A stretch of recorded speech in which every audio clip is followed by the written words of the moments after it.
Brian. All right. Hello, Brian Particelli from 2fab.com here. I know many fans, including myself, are very excited to see people like Kyle Richards and more OGs return, but did anyone need any convincing? And I'm curious how you feel about fans clamoring for people like Josh Hartnett and Danielle Harris to maybe pop up in the next one somehow.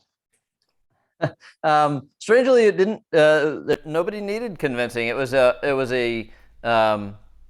was a funny request to reach out to folks, and I don't know that it was expected. You know, Charles Cyphers has been retired for years, and to be able to convince him to come back and reprise a role that he'd created so many years ago was exciting. And Kyle, it's just so fun to think that she was 7 or 8 years old when she was in the original film, and here she is playing that role and slipping into an echo of the Laurie Strode character. So we don't have any big intentions for any sort of clever callback characters in Halloween Ends, but you never know. I sometimes my nostalgia gets the best of me, so we'll see.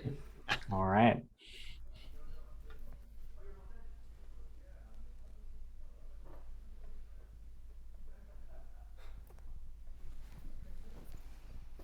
I guess that's me. Congratulations on the film, David and Jason. I am Amir Muhammad. I'm with the Gate Crashers. My question is, this film has a bit of a theme about misinformation and the way mob mentality sort of negatively impact the community. I was wondering if that was the game plan for you guys way back when you designed this trilogy, or was it something that came to mind through current events or through media, through the news?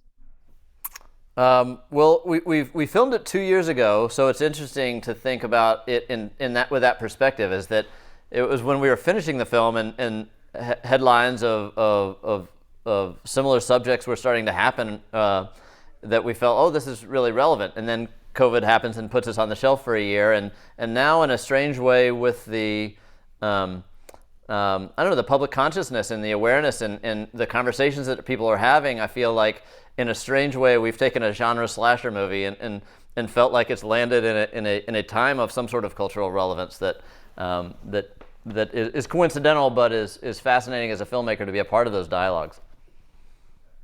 Thank you. Hello, guys. Had a great time. I'm Andrew from Discussing Film.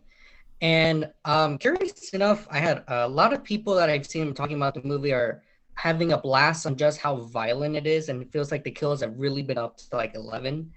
And people are even calling back to like the violence of like Rob Zombie's films in his iteration. I was curious, can we talk about upping the ante, David? And if perhaps you felt that you weren't going far enough or you were starting to push the limits, because it really does get like gnarly to say the least, I think. Yeah, you know, and it's also very subjective. In entering the film and in the script phase, we had no intentions of making a graphically violent movie. It was certainly ambitious and aggressive from a physical and stunt logistical level, but it wasn't until we were filming him in these sequences and figuring out where to place the camera and seeing how effective some of the makeup and killing effects were that we're so fortunate to work with a great artist like makeup and effects artist like Chris Nelson, that when we're in the editing room and we're navigating where the subtlety might live, all of a sudden the editor Tim Alverson and I just kind of threw up our hands and said, subtlety is not this film. Perhaps it will return, but it is not in a movie called Halloween Kills. So let's just have fun with it. Let's give the audience something to scream at and eat popcorn to and have a good time at the movies. Thank you. Hi, this is Alyssa from Hollywood Unlocked. This is for Jason and David. How do you think some of like the diehard fans are going to react to seeing some of the most memorable and characters from the original movie, almost all of them get killed off in Halloween Kills? David, that's all you, buddy. Oh man, how are they going to react? I don't know. Is that true? I guess it is true. Well, there's certainly a high body count, and we lose some of our friends. Some of them survive. So it was sad to see some of the fans of the original movie are going to love this movie. They're going to be thrilled. And as we know from from our adventures in all the Halloweens movie. Just because you die doesn't mean you don't come back. Good point. Definitely. Hey guys, Heather Wixon with Daily Dead. I wanted to ask because so often in slasher franchises, we just kind of move on from movie to movie and kills to kills, and we don't really deal with the aftermath very often, especially from an emotional perspective. And I was wondering if you talk about sort of addressing that in this film, because I think for me, that's one of the most striking elements to it, is that for everything that's going on and the amazing kills and the chaos, there's still these quieter moments where people are really getting to stop and take a breath. I just thought that was really interesting because we don't see that very often, particularly in this sort of subgenre of horror.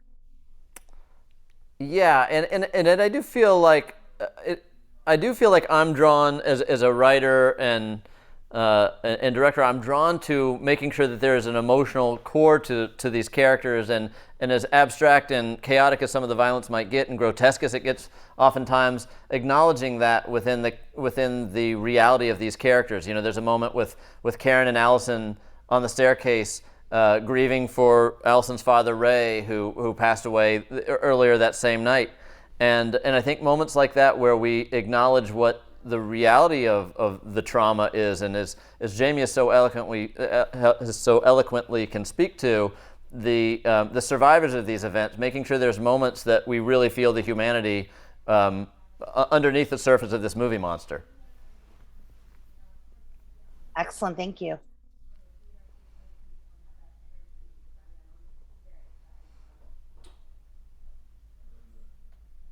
Dana? Yep, sorry. My question is for David. I was wondering, Halloween has been around for about 40 years or so. And so when dealing with this trilogy, what were the elements that you really wanted to create that separated not so much Halloween from the other movies, but kind of modernized it? And what was it, the things that was really essential that you still wanted to keep? Well, I think there's the essential DNA, three things: Michael Myers, Laurie Strode, and the score, John Carpenter. So having those three elements, now we can have our creative muses, we can take our inspirations, we can travel wherever we want with a narrative because our mythology is in place with those three creative elements. And so to me, it's just a wonderful playground to be able to take legacy characters from Carpenter's '78 film, some of the new characters that we created in our 2018 movie, and take them on an explosive journey through Haddonfield. Thank you. Dave? Dave Dreher, Gruesome Magazine. David, just curious as far as the writing aspect, how does one look at something like John Carpenter's classic one and create a new path after all these other films have been made, you know, to take us on a journey to where we're ultimately going to get a satisfying conclusion to Laurie's peril? Yeah, well, what's that process like? Well, once you get over the intimidation of it, because those are some heavy shoes to fill, and realize that we have the support of a great team from Jason and our friends at Blumhouse and all of our technicians that surround us. It's basically it's Danny McBride and I and a new writing collaborator on each of the three chapters of our trilogy, from Jeff Radley, Scott Teems, Chris Bernier, and Paul Logan, and we workshop these scripts, and we talk about the creative opportunities and the obstacles. You can always write yourself into a corner, and then you need someone to look to and say, okay, now how do we get out? And so if whether it's Michael being trapped in the basement or Laurie being stabbed in the gut, these are dramatic tools that we've reached into, utilized for our narratives, and then now we have to find solutions to evolve the story, evolve these characters, and make these characters that are so iconic at this point, mythological characters that we as viewers, as fans, as an audience want to return to. Thank you, Dave. Riley?